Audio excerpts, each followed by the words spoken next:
My mother-in-law believed she could outsmart me, convinced that she could manipulate me into signing a loan document and gifting her a house for free.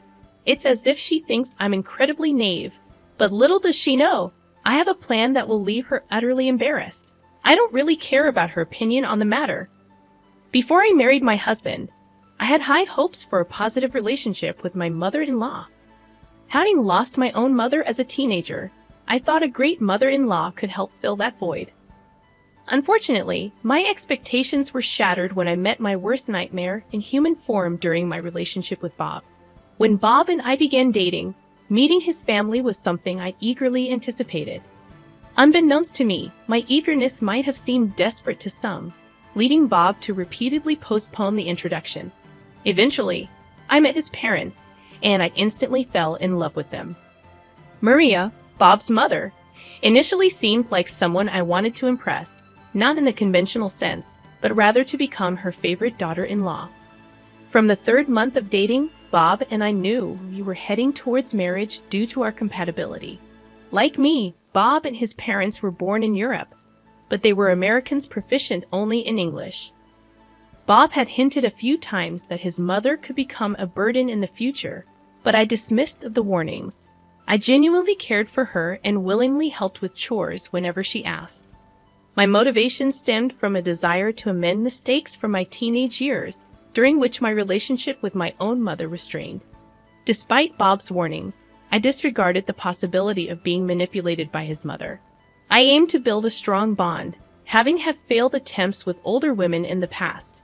Even when Bob cautioned me, I believed he simply wanted his mother to have some space. However, I started noticing signs that she might be taking advantage of our relationship. For instance, Bob's mother would intentionally neglect her dishes on the days she knew I would be visiting, hinting at a hidden agenda. Upon my arrival, I willingly took on the responsibility of doing the dishes and tidying up her chaotic kitchen. The same applied to grocery shopping.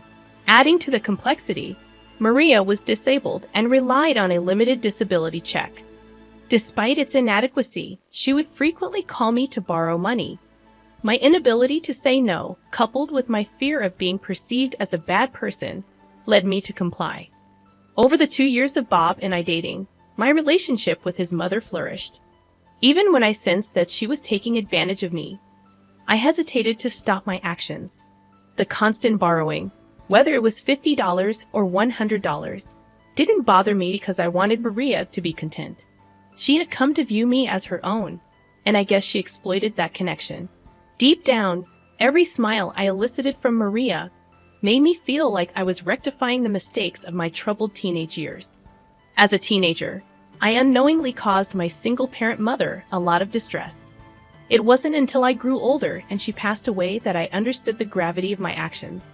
Despite her efforts, I constantly compared her to others and eventually ran away from home. I didn't return until her demise, leaving her with a skewed perception of her motherhood. This painful realization fueled my actions toward Maria. Eventually, Bob and I got married, marking one of the happiest moments of my life. It wasn't just about the wedding, it was the joy of having a supportive family to fall back on. I could officially call Maria Mom, and as a nurse, I became her personal caregiver, bringing us even closer. Little did I know that Maria didn't reciprocate my feelings as much as I loved her. She seemed to be the type who went above and beyond, even with those she cherished. About a year into our marriage, Maria began urging us to have children. Bob and I, however, had decided to wait at least 3 years before starting a family. When we explained our reasoning to Maria, little did I know that this decision would unravel a new chapter in our relationship. She vehemently opposed our decision, immediately presenting us with a litany of reasons why we should start a family sooner rather than later. At that time, Bob had been laid off from his job, placing the financial burden squarely on my shoulders. Despite our own challenges, Maria continued to call, requesting to borrow money. She often complained about the meager disability funds she received. In her texts, she acknowledged her debts and promised to repay as soon as she had the means. Strangely, I never bothered to keep track, lending money out of love rather than expecting repayment. Maria, however, consistently reminded me of the amounts she owed, perhaps attempting to reassure me of her intention to settle the debts. Initially, I thought Maria's insistence on us having children early would subside after we explained that we weren't ready. However, each visit to her house or dinner turned into an opportunity for her to bring up the topic. Initially tolerable, her persistence escalated to sending YouTube videos, baby pictures, and images of happy families. It became overwhelming, prompting me to confide in Bob. His attempt to address the issue only worsened it, as Maria began offering unsolicited advice, even recommending fertility doctors. Her assumptions reached a breaking point when she suggested I might be barren, throwing a tantrum. Frustrated by her incessant interference, I distanced myself. I reduced visits and limited phone calls to once or twice a week, ensuring Bob was present during our conversations.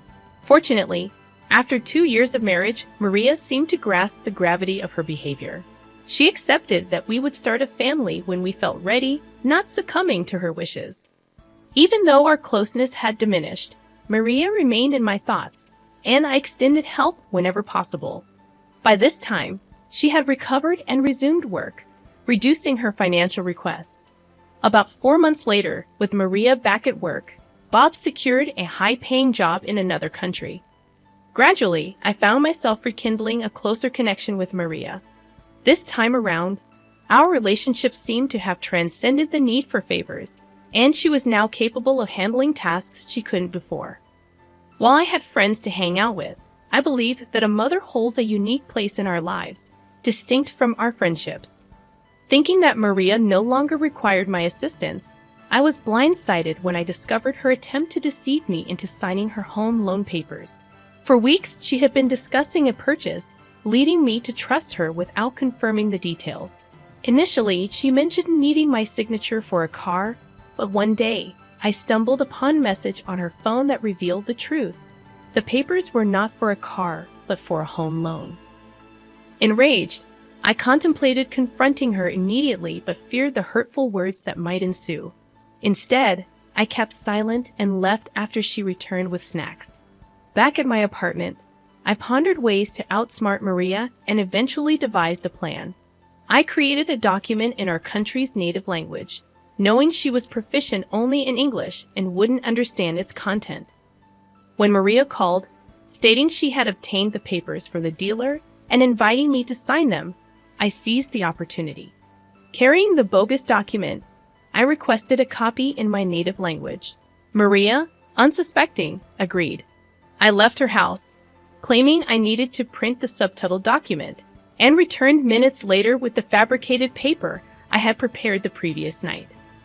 Upon my return, I convinced Maria that we should both sign this document instead of the original home loan papers. Obligingly, she agreed. Rushing off to work in the afternoon, I promised to drop by later in the evening.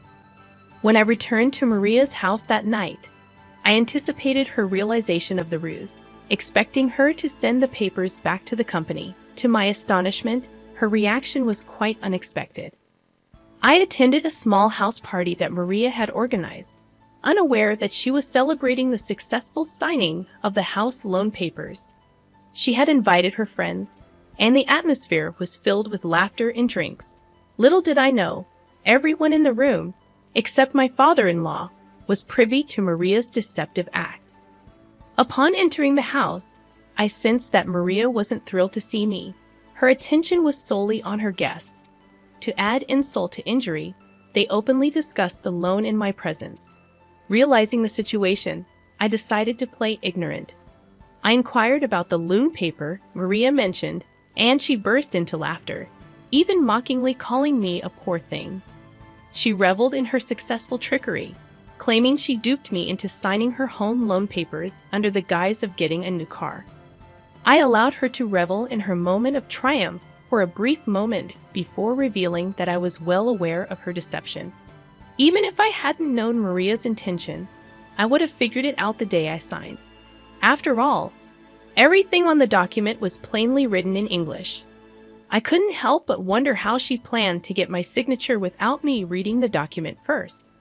Opting for a more dignified response, I remained calm despite her attempts to provoke a reaction. To spoil her celebratory mood, I challenged Maria to translate a line from the document she held.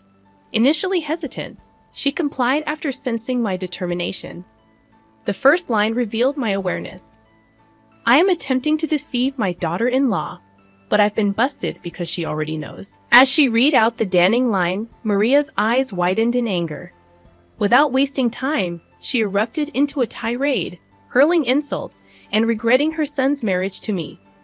Her hurtful words cut deep, and I couldn't stand being humiliated in front of the guests.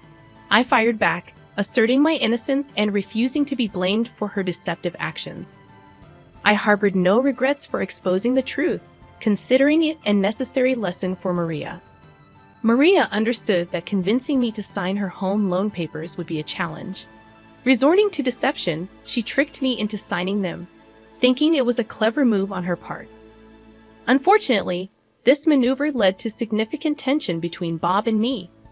Maria, likely playing the victim, must have informed Bob that I insulted and humiliated her in front of her friends. It has been a week, and Bob refuses to answer my calls or respond to messages. The frustrating part is that he hasn't heard my side of the story, and despite repeated attempts, all my calls go straight to voicemail. He was supposed to return home last weekend, but he hasn't, and there's been no communication. Despite feeling regretful about the strange situation with Bob, I stand by my decision not to regret exposing Maria's deception. The question I have is whether I am in the wrong for outsmarting Maria and responding assertively to her actions. Despite her being my mother-in-law and an elder, I couldn't let her manipulate the situation. I'm eager to hear your comments. Update number 1. I appreciate the comments on my original post. It hasn't been easy since last week when Bob returned home with an attitude. Despite my attempts to explain everything, he insists that it was wrong of me to humiliate his mother. He seems to overlook the fact that his mom tried to deceive me into signing her home loan papers. Bob is so angry that he believes I should have called him when I discovered Maria's intentions. I haven't spoken to or visited Maria since then, still shocked at how she treated me despite all I did for her. The most frustrating part is that Bob is now threatening divorce if I don't apologize to Maria. In a heated argument 2 days ago, he left the house in the morning with some belongings. Later that evening, I discovered he was at his mother's house with a woman from his past, boldly posting pictures on Facebook. They appeared to be enjoying themselves while I dealt with loneliness. I expected Bob to understand the situation from my perspective and acknowledge his mother's wrongdoing. He hasn't spoken to her or condemned her actions, and for 2 days, Bob has been elusive since expressing that he'd rather lose me than let a woman jeopardize his relationship with his parents. It's painful to hear Bob now perceive me as a homewrecker, especially when he knows the genuine reasons behind my compassionate treatment of his mother. I had confided in him about my past with my own mom, and he used that vulnerability against me, hurling insults and uttering things I never expected from him. Even if I were to apologize to Maria for exposing her deceit, the dynamics between us can never return to how they used to be. I can't envision myself getting along with her or any of Bob's family members ever again. While those who know me often describe me as kind and soft, I'm contemplating a change. I don't want to be perceived as the soft, weak jade any longer, but the dilemma lies in whether being rude to Maria is reason enough for Bob to consider divorce. I love Bob deeply and don't want to lose him. Please advise me on what course of action I should take. Although Bob sounded serious, part of me wonders if he's bluffing, or is this an ominous sign of something worse? Update number 2. Following some suggestions to talk to Bob, I decided to confront him at his mother's house. To my surprise, Lisa, Bob's ex-girlfriend, was there with him and his parents, evident from their laughter within. Bob was furious at my unexpected appearance, asserting that I was no longer welcome there. In an attempt to salvage our relationship, he demanded that I apologize to his mother, desperate to make things work and missing Bob immensely. I reluctantly apologized to Maria. However, it wasn't heartfelt, and Maria insisted on writing an apology for me to read. To my shock, the apology Maria penned contained demeaning content, prompting an immediate change of heart. I walked out of the house, and Maria, Bob, and Lisa laughed as I left. Betrayed and hurt, I texted Bob about my readiness for divorce and contacted a divorce lawyer. Instead of begging or clarifying, Bob's response was a simple okay. Before meeting Maria, Bob had mentioned that Maria held affection for Lisa, but they had ended things because he felt Lisa wasn't the one for him. Reflecting on my actions, I realized how foolish I had been. Despite suspicions, I had often dismissed the thought of Bob cheating on me. He always took calls from his parents in my presence, but for other calls, he would excuse himself to answer outside.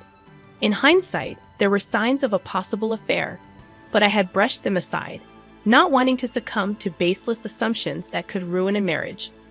I refrained from jumping to conclusions until I was certain about Bob's actions.